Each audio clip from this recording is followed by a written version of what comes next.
Kesini aja rumah mama Dede.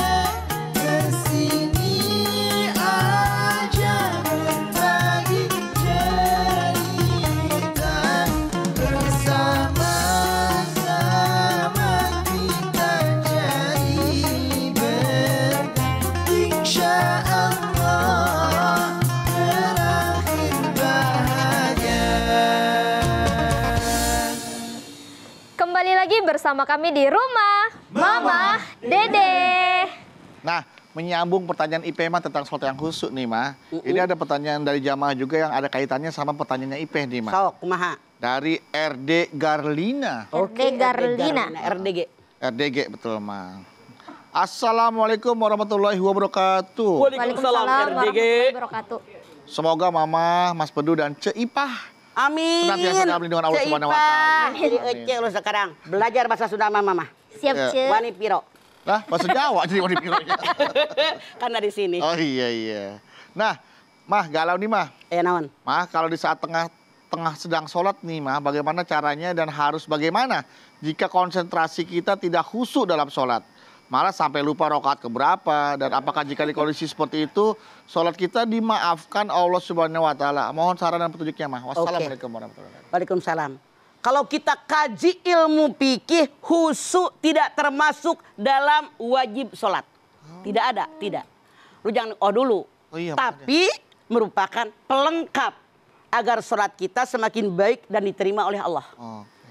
Bagaimana resep biar sholat kita khusyuk? Satu, saran saya pakai sajadah polos. Kalau pakai sajadah ada kembangnya, heran ya. Kelopak yang kanan 6, yang kiri 5. Malah ngurusin perhatiin motif ya, Ma, ya. bunga. Karena kan kelihatan lihatnya bener, ke bawah. ke bawah. Iya, betul. Heran ya, tiang masjid yang itu 7, yang ini 5. Iya. Kacau nggak? Bener mikirin. Makanya kalau kita sholat, apalagi di masjid, kaum laki-laki jangan pakai baju kaos yang ada tulisannya. Apalagi yang tulisan-tulisan macam-macam. Iya, ntar suka dibaca. Iya. Hehehe, Baca. bisa ketawa. Ya, pada lagi sholat tuh ada bacaan orang kameramen, Iya. Mak, bacanya no video, no history katanya. Nah itu makanya, udah bilangin dibaca. sama mereka jangan pakai. Iya. 1, Iya. 2. Kalau kita sholat pengen khusyuk, seperti beduk tadi. Iya. Harus tahu arti bacaan sholat. Akan lebih khusyuk daripada nggak ngerti. Kalau beduk belum tahu, beli buku SD, buku agama yang ungu. Iya, yang ada gambar kotak orang wudhu ya, Mak, sama orang sholat ya, Mak. Iya, iya. Jangan Lama merasa itu. hina. Lu anak lu SD. Iya, Mak. Belajar, Iya. apalin, oke? Oke, Mama sampai Ma. tahu warnanya warna ungu ya, Ma ya? Ya Udah iya kan hafal. cucu gue SD Oh, banyak. iya. Lu pikir cucu gue nggak pada bener, sekolah? inget tuh. Warna ungu Itu bener, buku Mak. dari Nah, SD tuh masih terus. ada. Iya. Yang ketiga mengatakan, kalau sholat pengen khusyuk resepnya 4. 1. Sebelum sholat baca ta'awudz dengan basmalah. A'udzubillahi minasyaitonirrajim. Bismillahirrahmanirrahim. Baru soli. Akan lebih khusyuk daripada tidak tahu dengan basmalah. 2. Sholat yang kita kerjakan karena kemauan sendiri, bukan paksaan orang. 3. Sebelum sholat, selesaikan segala sesuatu yang meragukan kita dalam sholat. Contoh, kita pulang ngaji nih sampai lohor. Lapar banget. Jawab dengan jujur oleh kalian. Iya, Ma. Sholat dulu, makan dulu. Makan dulu, Ma. Boleh, boleh. Boleh. Kalau waktu sholat masih panjang. Masih panjang. Kalau waktu sholat mepet, walaupun sangat lapar, sholat dulu. Kenapa? Dalam sholat, segala yang hilang nongol. Muncul. Ipah ke pasar. Bawa dompet, ingat kembalian 83.000. Lupa. Dalam sholat, dicariin tuh di kubok kagak ketemu. Dalam sholat kata dompet, gue di rak piring. Beneran, segala yang hilang dalam sholat nongol. Jangan Anda mengatakan, kalau sholat kan Allah ngasih tahu. Bukan Allah itu setan, biar sholat lu buru-buru. Biar 4. tidak khusyuk. Contoh, yang namanya Ipeh emak-emak Sabtu Minggu kagak kerja. Ipeh ngegoreng ikan, taruh di meja. Allah. Ngeong. Ragu nggak? Ragu pasti, Ma. Kalau sholat diterusin ikan gue hilang. Kalau gue terusin nyelamatin ikan, sholat batal. Sambil sholat nyari ilham. Bismillahirrahmanirrahim. Alhamdulillahirabbil alamin. Arrahmanirrahim. Waladdallin. Bismillahirrahmanirrahim. Qul huwallahu ahad.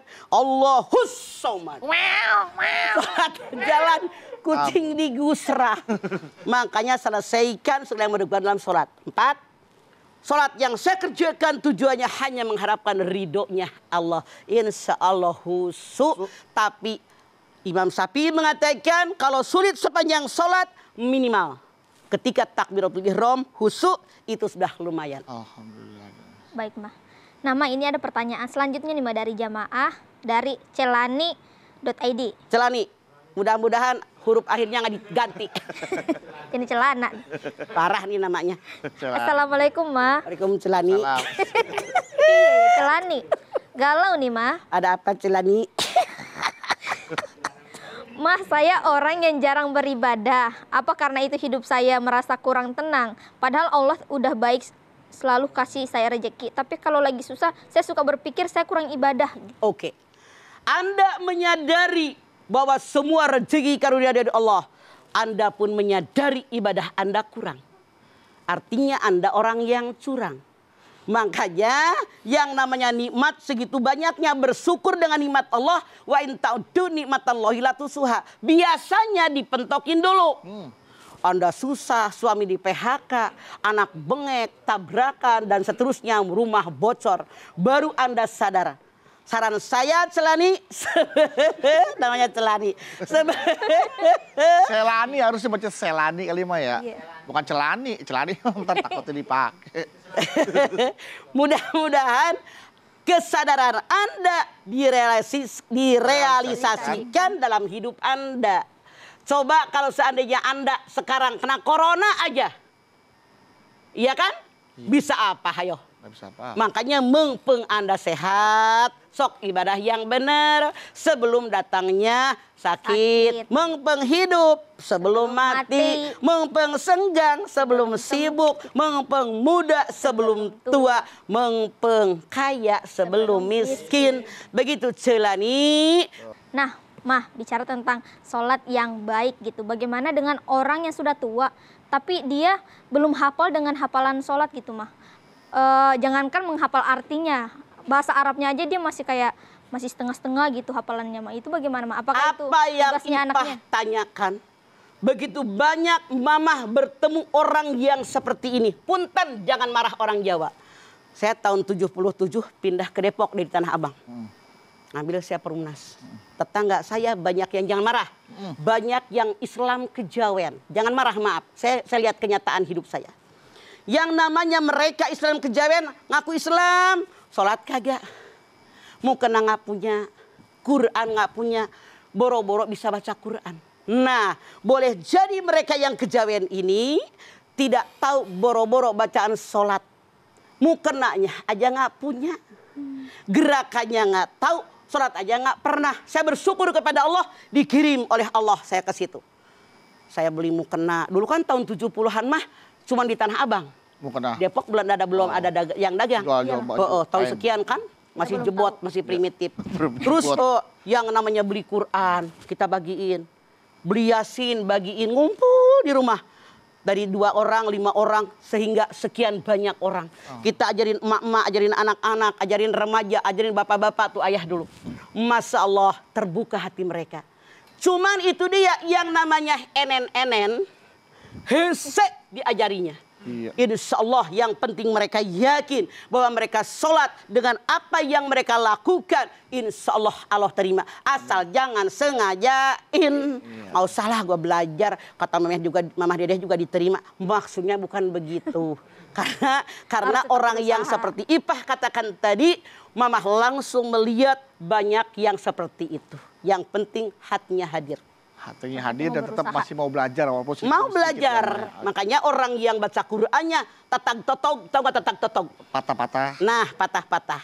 Pahalanya 2. Pahala membaca, pahala belajar. Belajar itu minal mahdi ilal lahdi, dari boyan sampai dikubur di lubang lahat. Jangan berhenti. Baik. Yang salah ibu ngaji.